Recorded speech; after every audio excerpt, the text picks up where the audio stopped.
한번 따라 하실까요? 두 번째 환상이 주는 교훈. 두 번째 환상이 주는 교훈. 자, 스가랴서는 바벨론의 포로로 잡혀갔던 사람들이 두 번째 2차로 돌아와서 중단되었던 성전을 건축한 이후에 다시금 그 건축의 역사를 불어넣고 공동체가 예배하는 공동체가 되기를 바라는 마음에서 두 명의 선지자가 일어났는데, 학개라고 하는 선지자가 처음 일어나서 성전을 다시금 완공하는 데 힘을 보탰다고 한다면, 스가랴는 성전이 건축되는 것뿐만 아니라 사람이 온전한 예배자로, 사람이 성전으로 건축되어서 함께 예배하기 위하여 영적인 새신운동, 부흥운동을 일으켰던 선지자가 누구냐면 스가랴라고 할 수 있습니다.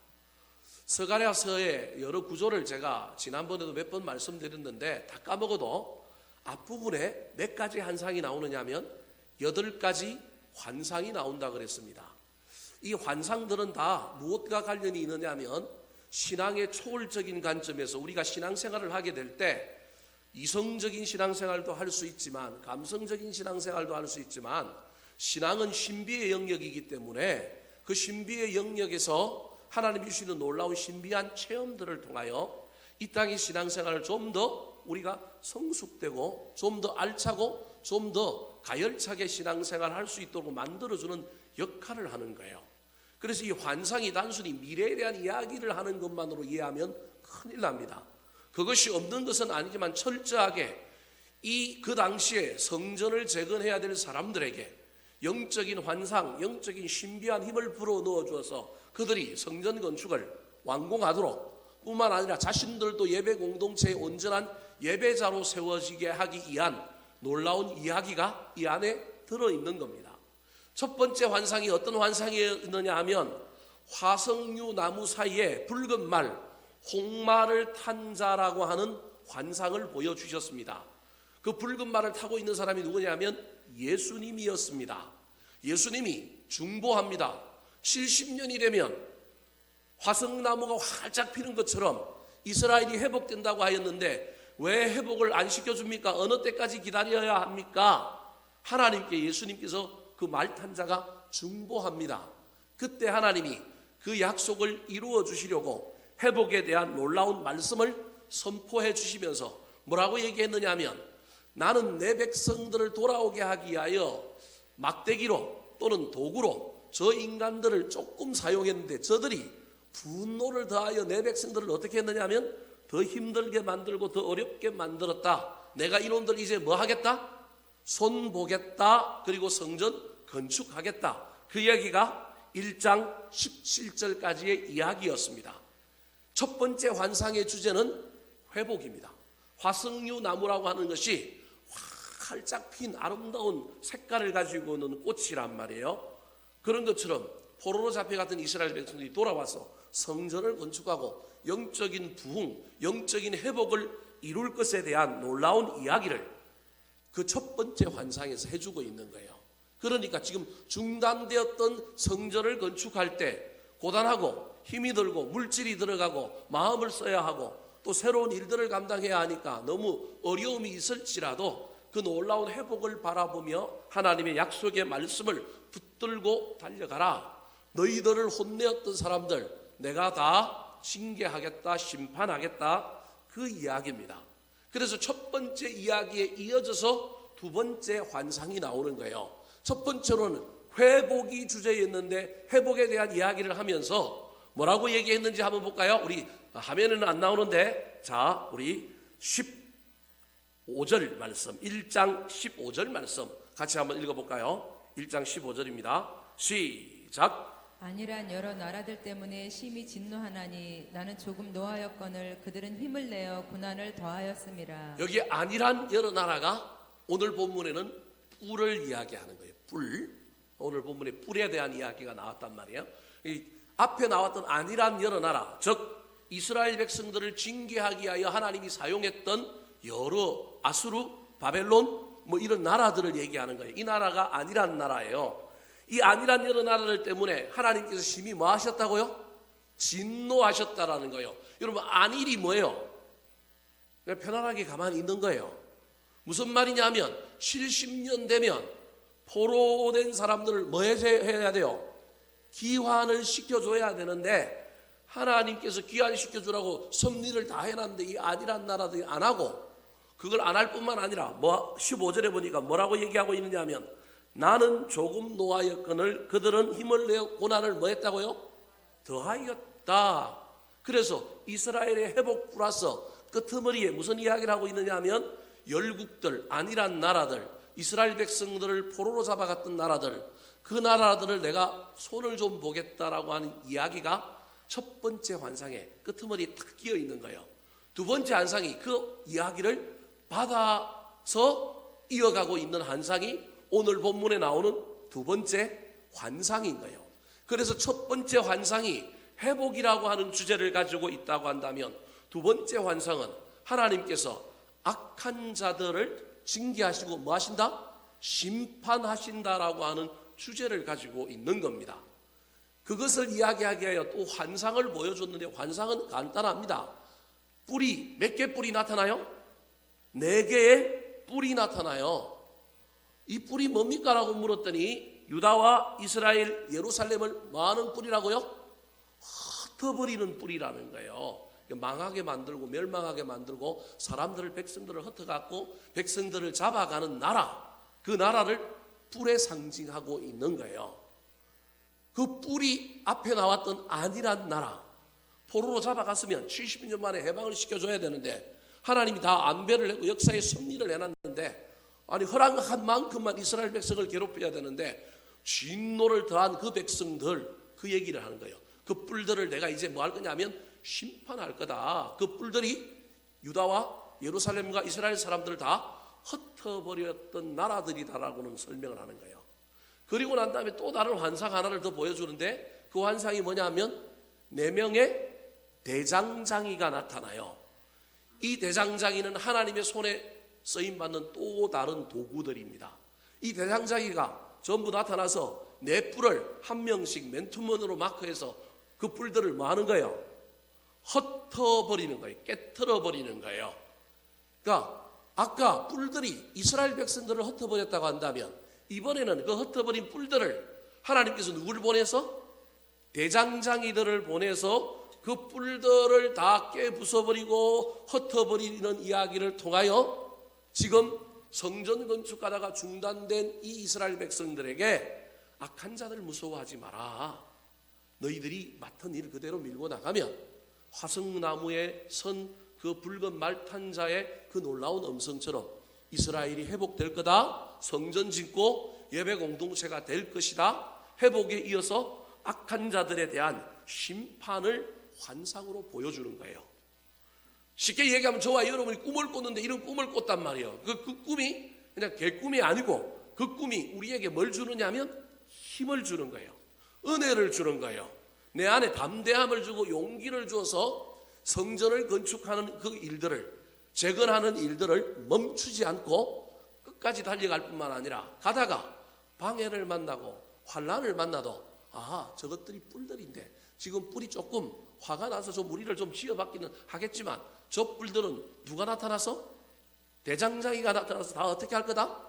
깨부수고 부러뜨리고 흩어버릴 것이니 낙심하지 말고, 저것들 때문에 너무 마음 쓰지 말고 나는 계속해서 이 길을 가면 된다라고 하는 놀라운 영적인 힘을 공급하는 환상이 오늘 본문에 나타나는 바로 네 뿔과 네 대장장이의 환상이라고 할 수 있습니다.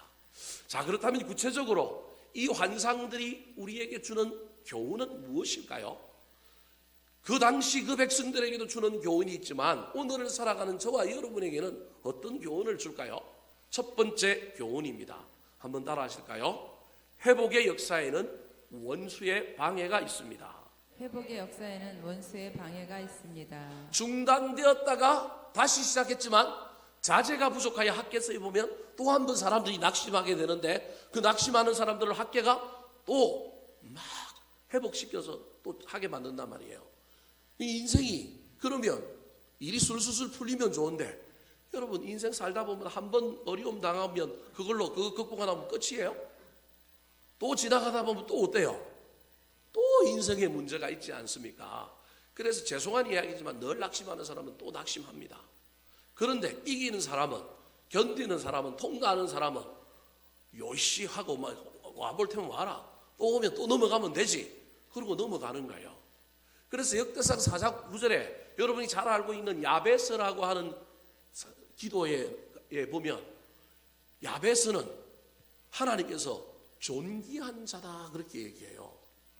그 엄마가 이름을 붙여갖고 뭐 이름을 막 이상하게 붙여, 야베스라고 하는 이름이 괴로움이란 말이에요. 이 이름을 아주 좋지 않게 지었단 말이에요. 그 말은 야베스의 인생이 어떤 인생을 살았느냐 하면 괴롭고 힘든 인생을 쭉 살아온 인생이란 말이에요. 지금도 그런 인생이에요. 성경학자들은 추측하기를 아마 엄마 뱃속에 태어났을 때 장애아로 태어났거나, 아니면 뭐 엄마가 죽어가지고 막 가난하게 살았거나, 하여튼 인생에 필요가 많은 사람이 누구냐 하면 야베스예요. 근데 그 야베스를 향하여 하나님 뭐라고 얘기하냐면, 그는 다른 형제들보다 뭐한 자라고요? 존귀한 자래요. 존귀한 자래요. 근데 왜 존귀한 자라고 하느냐 하면, 그러면서 막 그에게 막 복을 주시는데, 복에 복을 더하고 뭘 한다고요? 지경을 넓힌다라고 하는 그 유명한 축복의 기도를 하는데요.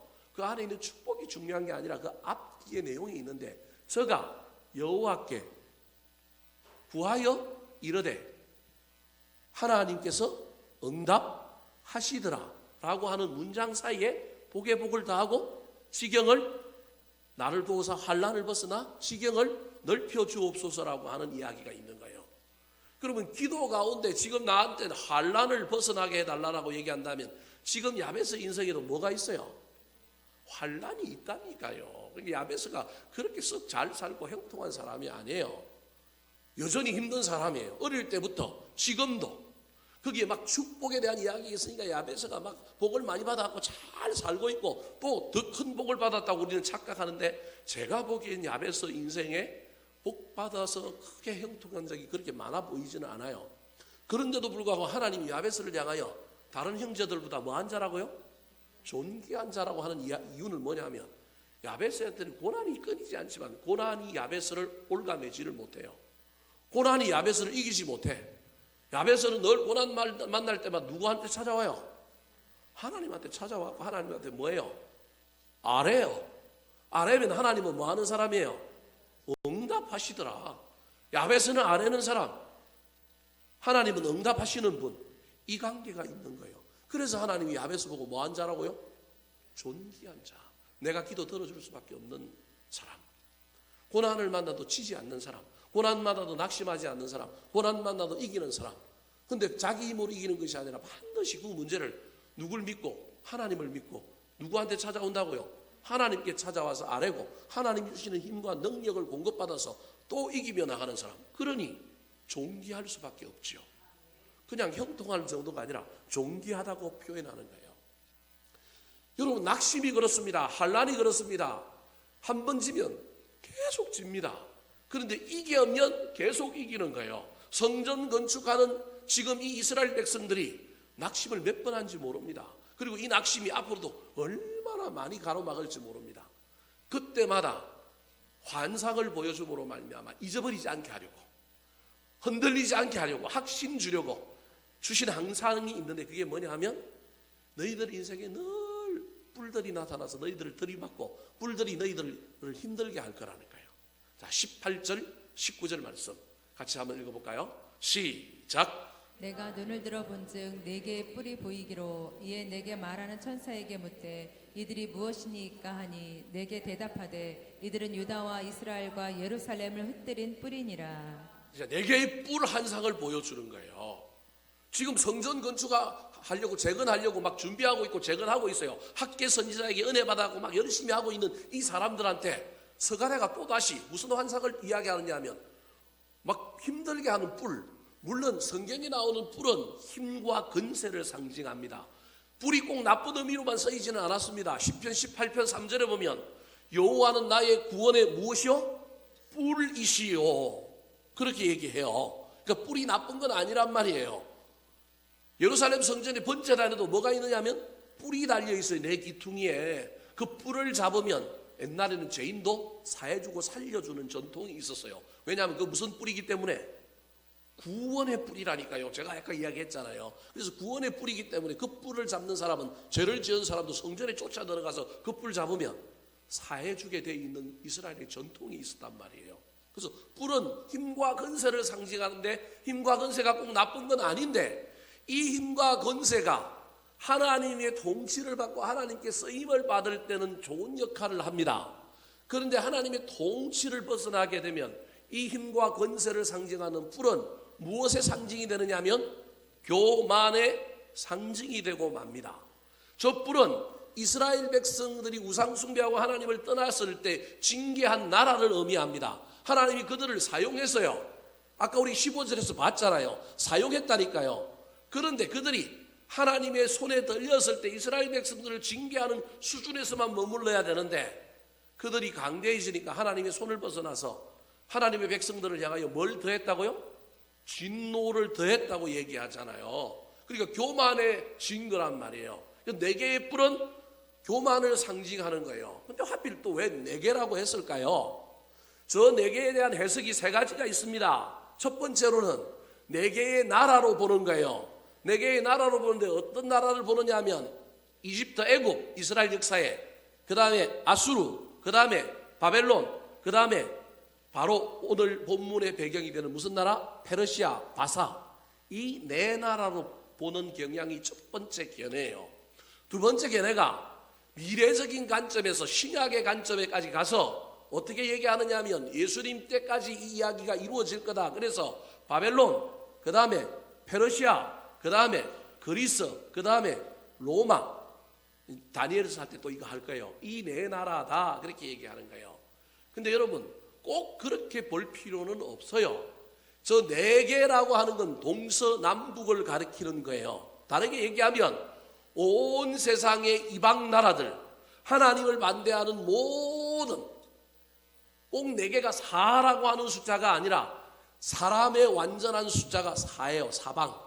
그래서 네라고 하는 의미는 그런 의미다라고 하는 해석이 훨씬 더 지금은 우월합니다. 옛날에는 전부 나라들로 이야기했는데 아니다. 네 개의 사방의 방향, 인간의 방향, 즉 하나님의 백성을 괴롭히는 모든 나라, 옛날 그 시대를 비롯하여 오늘날에 이르기까지 저 뿔들은 하나님의 백성과 대척점에 서 있는 그러한 영적인 세력과 나라들을 의미한다라는 거예요. 그들이 하는 일은 뭐냐면 하나님의 백성, 즉 유다와 이스라엘과 예루살렘을 뭐예요? 흩어뜨리는, 무너지게 하는, 흩어지게 하는 뭐라고요? 뿔이다, 그렇게 말하고 있는 거예요. 회복이 시작됐음에도 불구하고 회복의 역사에도 여전히 우리 저와 여러분의 인생에는 여전히 뭐가 있다고요? 뿔이 있어요. 우리를 들이받는 뿔, 우리를 흩어버리는 뿔, 우리의 모은 것을 자꾸 없어지게 만드는 뿔. 우리 인생에 늘 가시가 있단 말이에요. 여러분, 그 가시가 있다라고 하는 것 때문에 낙심하라는 것이 아니라 가시가 있다라는 걸 알고 전투력을 더 불태우라는 거예요. 왜? 뿔만 있는 것이 아니라 뭐도 있으니까? 대장장이도 있으니까. 이 방해를 넘어가라는 거예요. 회복의 역사가 시작되었다고 화성나무 아래에 선 붉은 말탄자의 한상을 보아서 야, 우리가 회복될 거다. 그래서 너무 안일하게 가면 안 된다라는 거예요. 저와 여러분이 저 천국을 향하여 갈 거예요. 훗날 저와 여러분 천국을 향하여 갈 거예요. 그게 회복이에요. 그런데 가는 기간 동안에 우리에게 뿔이 없나요? 있다라는 거예요. 고난이 있다라는 거예요. 예수 믿으면 고난 하나도 없어요? 금요일 나온 사람들에게 이야기해도 돼요. 주일 나온 사람들 얘기하면 시험 들어서 안 나올 수도 있으니까. 여러분 예수 믿으면 고난이 없어요? 아니요, 고난이 있다니까요. 뿔이 있다니까요. 회복의 역사에도 원수의 방에 뿔이 있다. 근데 그 뿔이 영원하지 못할 뿐만 아니라 그 뿔이 우리를 가로막지 못한다. 우리가 뿔이 있음을 알고 대비하고 뿔이 있음을 알고 그 뿔을 이기며 나아가면 된다는 사실을 잘 기억하여 낙심하지 말고 방해가 들어오고 어려운 일을 만나고 힘든 일을 만나도 낙심하지 말고 달려가라고 위로하는 메시지가 저 환상에 들어있는 겁니다. 저 메시지는 오늘을 살아가는 저와 여러분에게도 여전히 유용합니다. 사랑하는 성도 여러분, 지금 여러분에게는 어떤 어려움들이 있습니까? 어떤 뿔들이 저와 여러분 앞에 우리를 흩어지게 만들고 우리의 마음이 모아지지 않게 만드는 일들이 벌어지고 있습니까? 그때도 이게 원수의 방해 공작이구나. 점점 하나님 나라로 가까이 가고 있구나. 점점 뭐가 이루어지려고 하고 있구나. 그렇게 생각하시고 낙심하지 말고 절망하지 말고 가던 길을 그대로 매진하며 달려가게 되기를 우리 구주 예수 그리스도의 이름으로 축원합니다. 두 번째, 오늘 본문의 두 번째 환상이 주는 교훈이 무엇일까요? 따라하시겠습니다. 하나님은 반드시 심판하시는 분입니다. 하나님은 반드시 심판하시는 분입니다. 자, 첫 번째 환상에서 하나님은 회복시키시는 하나님이에요. 근데 회복 중에도 뿔은 있단 말이에요. 회복 중에도 방해가 있단 말이에요. 근데 방해가 있다고 낙심할 필요는 없어요. 하나님이 머지않아서 뭘 보내주실 거라고요? 은혜를 주시고 대장장이를 보내주셔서 하나님은 반드시 악한 자를 뭐 하신다고요? 심판하신다. 그러므로 하나님의 약속의 말씀을 신뢰하여 저와 여러분이 낙심하면 되는 것이 아니라 여전히 하나님의 자리, 예배의 자리, 성실의 자리, 사명의 자리에 앉아 있으면 되는 거예요. 그것을 격려하기 위하여 뿔 환상만 보여준 것이 아니라 무슨 환상을 보여줄 수 있느냐 하면 대장장이 환상을 보여주셨습니다. 20절 말씀 같이 한번 읽어보겠습니다. 시작. 그때에 여호와께서 대장장이 4명을 내게 보이시기로. 자, 뿔 환상을 보여주자마자 그때에 그러잖아요. 곧바로 뭐 할까봐? 낙심하지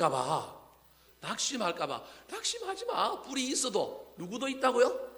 대장장이도 있다. 그래서 대장장이 4명을 또 환상으로 보여주신 거예요.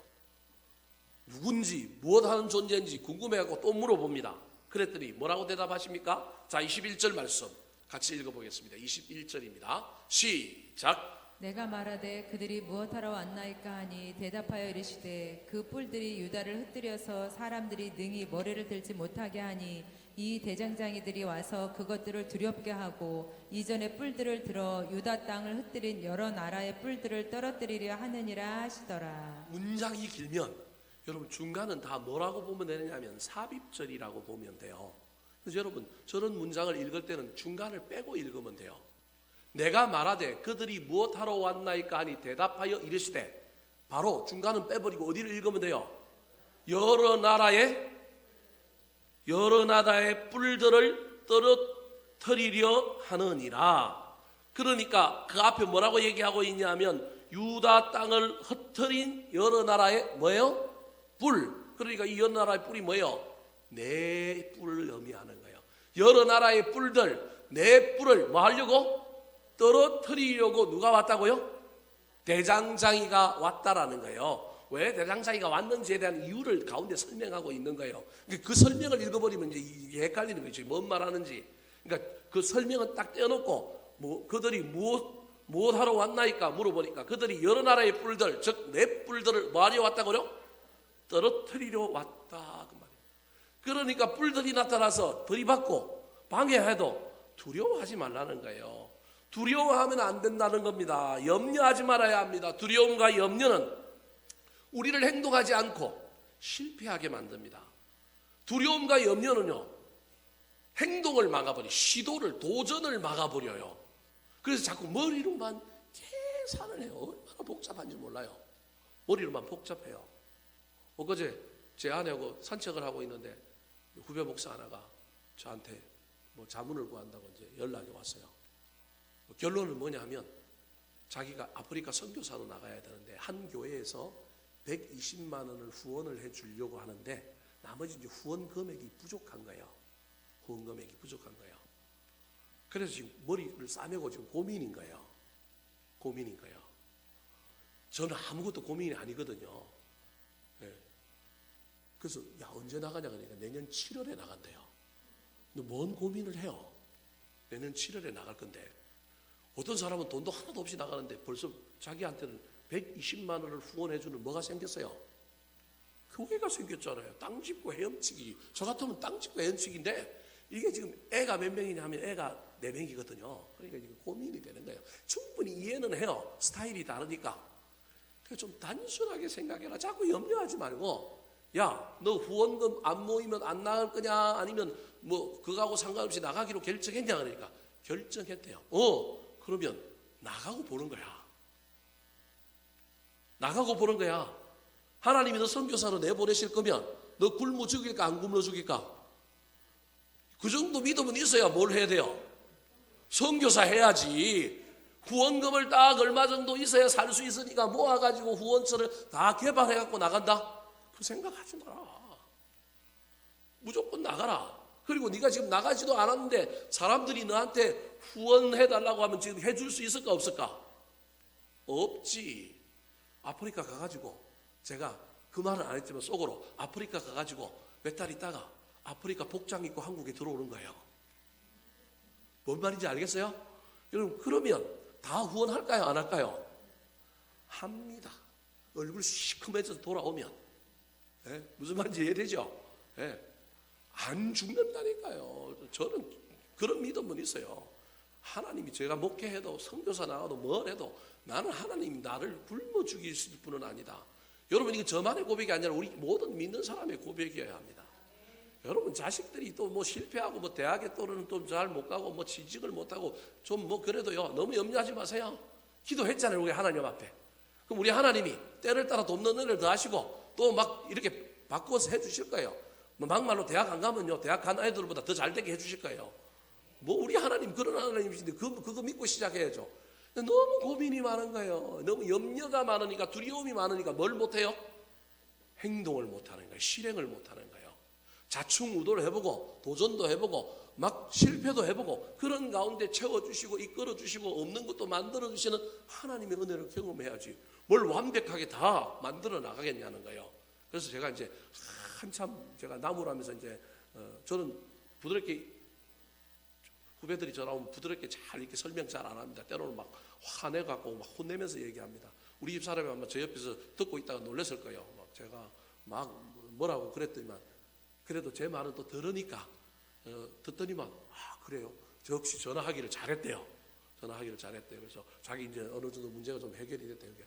걱정하지 말고 나가기로 결심했으면 아내하고 애들하고 빨리 언론해라 그랬더니 애들하고는 언론을 했는데 아내가 아직 대답을 정확하게 안 했는데 엊그제 우리 집 사람하고 그 부인하고 만났는데 가기로 한 모양이에요. 그래서 참 감사하다. 아프리카가 간단한 게 쉬운 일이 아니잖아요. 여러분이 뭐 목사는 자기가 선교사 나가니까 가지만 부인은 뭔 잘못이 있어서 또 아프리카로 가요. 그것도 좀 우간다로 간대요. 우간다로 간대요. 그래서 뭔 잘못이 있어서 그걸로 가겠어요. 그런데 그 사모님이 또 간다고 결심을 했더라고요. 애들 넷을 데리고 간다고 그렇게 결심해서 참 감사하다. 그래서 하여튼 뭐 하나님 안 죽이실 거니까 걱정하지 마라. 그랬어요. 안 죽이실 거니까 걱정하지 마라 그랬으면 이제 저도 또 좀 나중에 또 가면 또 와야 돼요. 이제 하여튼 이렇게 전화 오면 이런 큰 소리를 쳐주니까 저는 제 입장에서 또 뭐 해줘야 되느냐면 또 도와줘야 되는 거예요. 아무 말 안 하면 저는 안 도와줘도 되는데 모른 척하고 있으면 되는데 또 도와줘야 되는 그런 이제 일들이 생길 것 같아요. 또 내년에 뭐 내년 일이니까 잘 모르겠고요. 일단 여하튼 염려와 근심에 쌓여 있으면 우리가 뭘 못하느냐 하면 행동을 못해요. 행동을. 그래서 뿔이 있다라고 하는 걸 알려줄 뿐만 아니라 염려와 두려움에 이스라엘 백성들이 막 사로잡힐까 봐 금세 뭘 보여주느냐 하면 대장장의 환상을 탁 보여주셔서 이 대장장들이 지금 누구라고요? 이 뿔들, 여러 나라의 뿔들을 떨어뜨리려 왔다라는 거예요. 여러분, 이게 환상입니다. 지금 막 뿔들이 나타나고 누굴 쥐어박는 환상이 아니라 그냥 뿔만 보여주셨어요. 그리고 또 뭐만 보여주냐, 대장장들이 막 뿔을 깨트리고 막 그래고 산산조각 이걸 보여준 게 아니라 뭐만 보여주신 거예요? 대장장이들만 보여주신 거예요. 그럼 이 일은 앞으로 일어날 일이에요? 이미 일어난 일이에요? 일어날 일이에요, 여러분. 이미 끝난 얘기가 아니에요. 그냥 영적인 상황 속에서 펼쳐진 이야기가 아니라 앞으로 일어날 이야기라는 거예요. 그러니까 좀 고난당해도 힘들어도 참아라. 곧 뭐가 온다? 대장장이가 와서 깨트려 버릴 거고 이기게 해주실 거다. 우리 하나님은 심판하시는 분이다. 특별히 자기 백성들을 향하여는 사랑하시고 회복을 주시고 그 백성들을 기다려주시고 다음 기회를 더 주시는 분이지만 내 백성을 괴롭히는 사람, 내 백성을 힘들게 하는 그 악한 뿔들은 내가 가만히 두지 않겠다. 나는 그들에게 조금 노하였는데 그들은 노함을 진노를 더했는데 내가 어찌 가만히 있겠느냐? 내 백성인데 징계를 해도 누가 해요? 내가 하지. 왜 그것들이 더 나서서 그러느냐? 나 그것들을 그대로 보고 있지 못하겠다. 하나님께서 약속해 주는 거예요. 고난이 없다는 얘기가 아닙니다. 고난이 있다는 거예요. 성전 재건할 때 고난 당할 거야. 그래도 뿔들이 나타날 거야. 그래도 염려하지 말고 뭐 하라고요? 사명의 자리, 예배의 자리, 지금 있는 자리, 지금 하던 일 그대로 하며 달려가라는 거예요. 그러면 하나님께서 완성시켜 주신다 그 말입니다. 사랑하는 성도 여러분, 여러분 인생에는 어떤 어려움들이 있습니까? 어떤 문제들이 있습니까? 어떤 두려움과 낙심거리가 있습니까? 이때 우리 주님의 음성이, 우리 주님의 확신이 들렸으면 좋겠습니다. 그래서 주님께서 자기 백성은 사랑하여 주시고 자기 백성 괴롭히는 이방민족과 악한 사람들을 심판해 주시는 놀라운 믿음이 우리 속에 있어서 그 믿음 붙들고 달려갈 때 진짜 그 하나님 만나고 그 상황을 경험하는 저와 여러분 되시기를 우리 구주 예수 그리스도의 이름으로 축원합니다. 마지막으로 오늘 본문인 두 번째 환상이 우리에게 주는 교훈은 무엇일까요? 따라 하시겠습니다. 우리의 교만의 뿔을 꺾어버려야 합니다. 우리의 교만의 뿔을 꺾어버려야 합니다. 자, 뿔 한 상을 보여주고 대장장의 환상을 보여줬어요. 대장장의 환상을. 이 뿔이 이방 나라들, 이스라엘을 괴롭히는 이웃 나라들이라고 이야기했지만 사실은 자신들이, 이스라엘 백성들 자신들이 뭐가 될 수도 있는 거예요? 뿔이 될 수도 있는 거예요. 이미 하나님께서 지금 너희들이 회복을 향하여 달려갈 때 저 뿔들이 너희들을 괴롭히려고 할 때 대장장이들을 보내어서 그 뿔들을 꺾어버리는 이야기를 통하여 너희 속에도, 너희 삶에도 회복을 향하여 성전을 건축하며 공동체를 이루기 위하여, 예배 공동체를 이루기 위하여 달려가는 너희들에게도 너희들도 모르는 사이에 뭐가 자랄 수 있다? 뿔이 자랄 수 있다. 대장장이는 악한 자들에게만 나타나는 대장장이가 아니라 누구에게도 나타나는 대장장이라고요? 우리에게도, 너희들에게도. 그래서 너희들도 뭐 하면 안 된다고요? 교만하면 안 된다라는 거예요. 아까 제가 뿔은 힘과 권세, 교만의 상징이라 그랬어요. 교만하면 안 된다. 하나님이 너희들을 사랑하여 주시고 저 악한 사람들을 지금 심판하시고 징계하실 때 사랑받으면, 잘못하면 뭐 하실 수 있느냐 하면 교만해질 수 있는 거예요. 할아버지 사랑을 받으니까 손자가 뭐 붙들어요? 수염 붙들 수 있는 거예요. 그죠? 뭐 수염 붙든다고 요즘 할아버지들은 좋아갖고 그래도 화 안 낸대요. 요즘 할아버지는 자식보다 더 손자, 손녀가 훨씬 더 이쁘대요. 그래서 요즘 할아버지는 간대하지만 제가 지금 그냥 예를 드는 거예요.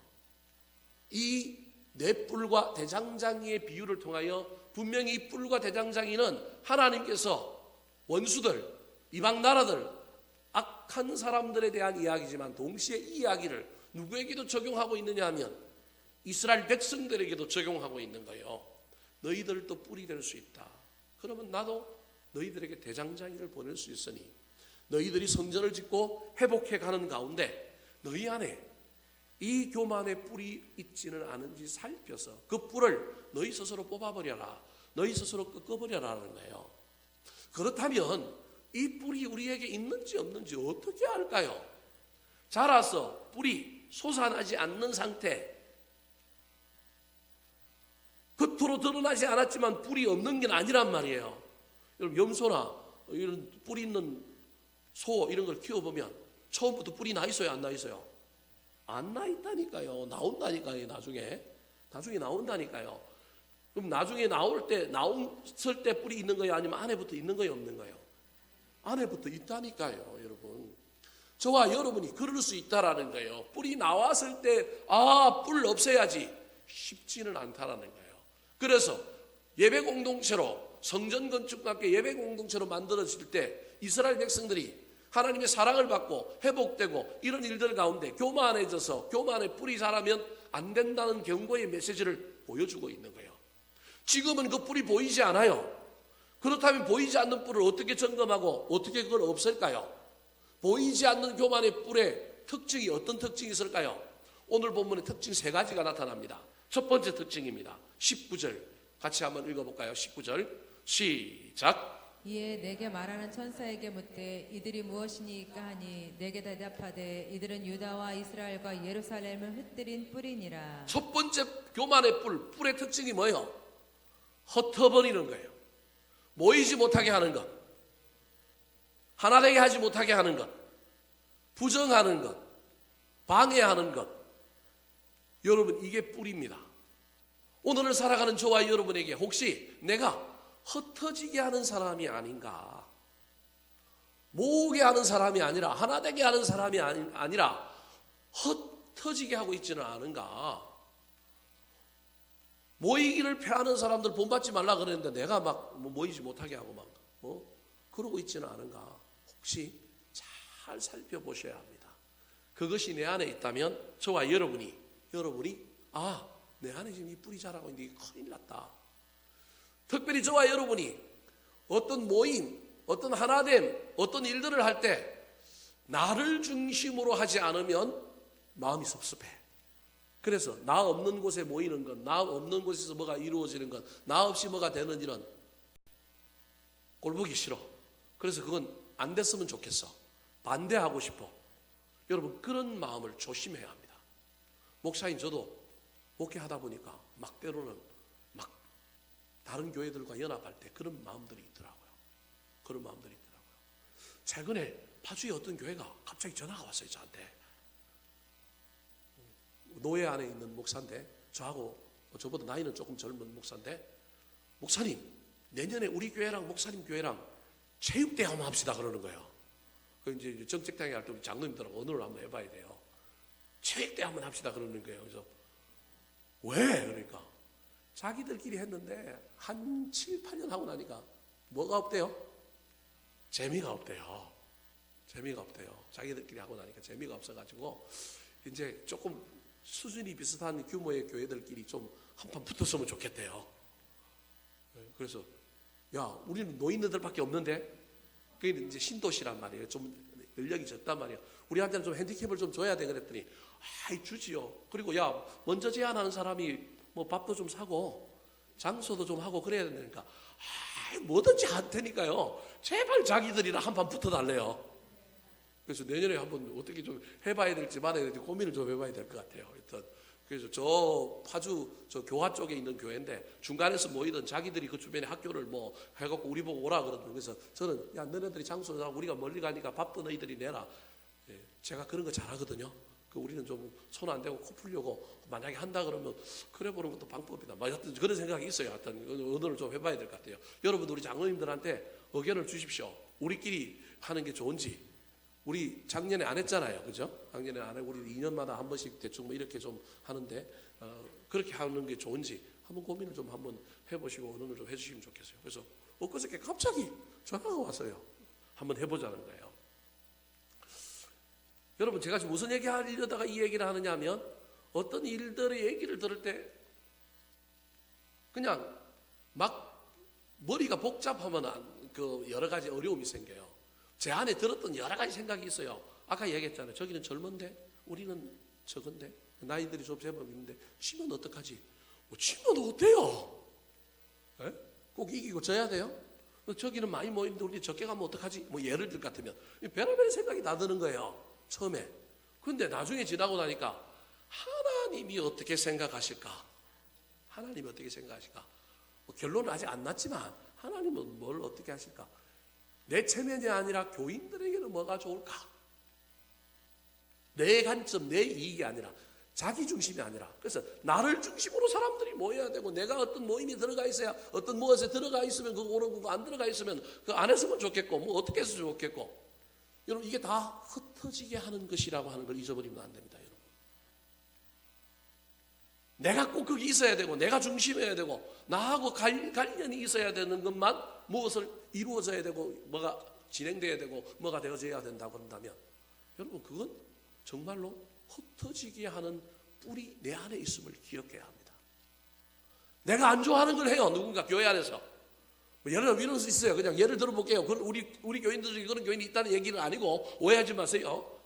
처음 오신 우리 최현욱 집사님 어떨런지 모르겠지만 우리 오색가을 찬양제를 했는데 예를 들 것 같으면 아주 경건한 교회에서 오신 분이 우리 교회에 딱 와서 보면 이거 뭐 공사판이지, 난장판이지, 그죠? 난장판이지, 그죠? 그러면 거기서부터 이제 마음이 삐져가지고 예를 들 것 같으면 이 교회 이상하네, 어떻게 말이야 이럴 수 있다라는 거예요. 여러분 그때 생각을 좀 달리 해봐야 돼요. 그 이제 내 신학이란 말, 내 생각이란 말이에요. 그게 아니라 이 안에 좀 부족한 건 있는데 어떻게 완벽할 수는 있겠어요? 그나마 그래도 이 안에 뭐가 있을까? 하나님이 기뻐하실까? 이걸 통하여 우리에게는 어떤 유익함이 있을까? 교인들에게 어떤 좋은 영향력이 있을까? 좀 부족한 건 그럼 어떻게 다음에는 어떻게 좀 바꿔가면 좋을까? 이런 차원으로 접근을 해야 되는데 내가 그 안에 없어. 내 관심이 아니야. 내 취미가 아니야. 그래서 나는 그걸 그냥 내비두기만 해도 되는데 쌍수를 들고 뭐 해요? 반대를 하고 말려. 여러분 그러면 그게 어쩌면 내 안에 이 흩어버리는 교만의 뿔이 있는 것일지도 모릅니다. 여러분 이건 쉽게 판단할 수 있는 문제는 아닙니다. 제가 그냥 예를 들었을 뿐입니다. 쉽게 판단할 수 있는 문제는 아닙니다. 각자가 이 부분에 있어서 늘 마음을 좀 열어놔야 됩니다. 내가 옳지 않을 수도 있고 내가 옳을 수도 있지만 마음을 좀 열어, 좀 너그럽게 본질적인 그 구원의 문제를 제외하고 정말로 막 교회가 무너지고 막 신앙이 무너지는 본질적인 건 제외하고는 나머지는 좀 어떻게 하냐면 좀 내려놔야 돼요. 좀 내려놔야 돼요. 이 이야기를 잘 기억하시기 바랍니다. 그래서 내가 혹시 흩어지게 하는 그 뿔이 지금 내 안에 있지는 않은가? 여러분 흩어지게 하는 사람이 아니라 모으는 사람 되십시오. 하나 되게 하고 참여하게 하고 기쁘게 하고 시너지가 일어나게 만드는데 저와 여러분이 쓰여야 그게 회복을 향하여 하나님 나라의 공동체를 향하여 지어져 가는 사람이지, 그렇지 않으면 저와 여러분 뿔이 자라서 이 뿔을 가지고 흩어지게 하는 것임을 기억하시기 바랍니다. 또 다른 이 뿔의 특징이 20절에 나옵니다. 21절입니다. 자, 읽어볼까요? 21절. 자, 21절입니다. 시작. 내가 말하되 그들이 무엇하러 왔나이까 하니 대답하여 이르시되 그 뿔들이 유다를 흩뜨려서 사람들이 능히 머리를 들지 못하게 하니 이 대장장이들이 와서 그것들을 두렵게 하고 이전에 뿔들을 들어 유다 땅을 흩뜨린 여러 나라의 뿔들을 떨어뜨리려 하느니라 하시더라. 아까 우리가 중간에 삽입절이라고 한 게 내 나라의 그 뿔들이 하는 짓을 설명하고 있는 거예요. 그것들 때문에 여러 나라의 뿔들을 떨어뜨리려 내 대장장이가 왔다라는 거예요. 그 중간에 있는 건 내 뿔들이 어떤 일을 하는지를 설명하고 있는 거예요. 그 중에 그 뿔들이 사람들을 능히 머리를 들지 뭐하게 한다고요? 못하게 하는 거예요. 막 사람을 누르고요, 자존심 상하게 만들고요, 막 사람 인격을 존중하지 않고요, 막 사람을 좀 비참하게 만들면 이게 뿔이라는 거예요. 이게 뿔의 특징이라는 거예요. 능히 머리를 들지 못하게 하는 거예요. 여러분 저와 여러분이 신앙생활하면서 사람들 잘 존중하면서 더불어 함께 가려고 애를 썼으면 좋겠습니다. 조금 부족한 게 있더라도 또는 실수한 게 있더라도 또 기다려주고 인내하고 존중해주면서 가야 합니다. 그렇지 않으면 저와 여러분에게 이 뿔이 자라고 있다는 걸 기억하셔야 합니다. 세 번째가 뭐라고 얘기하고 있느냐 하면 그것들을 두렵게 하고 이전의 뿔들을 들어 유다 땅을 흩어뜨린 자기 뿔을 내 나라의 내 뿔이 자기 뿔을 뭐 했다고요? 들었다라는 거예요. 다르게 얘기하면 인정받고자 하는 욕구, 자랑하고자 하는 욕구, 이게 뿔이라는 거예요. 여러분 이 뿔은 다 있습니다. 없는 사람이 어디 있을까요? 이게 좀 있긴 있어야 돼요. 좀 인정도 받아야 되고 좀 자랑도 해야 되는데요. 근데 이 뿔들을 가지고 그것 때문에 유다 땅을 뭐 했다고요? 흩어린.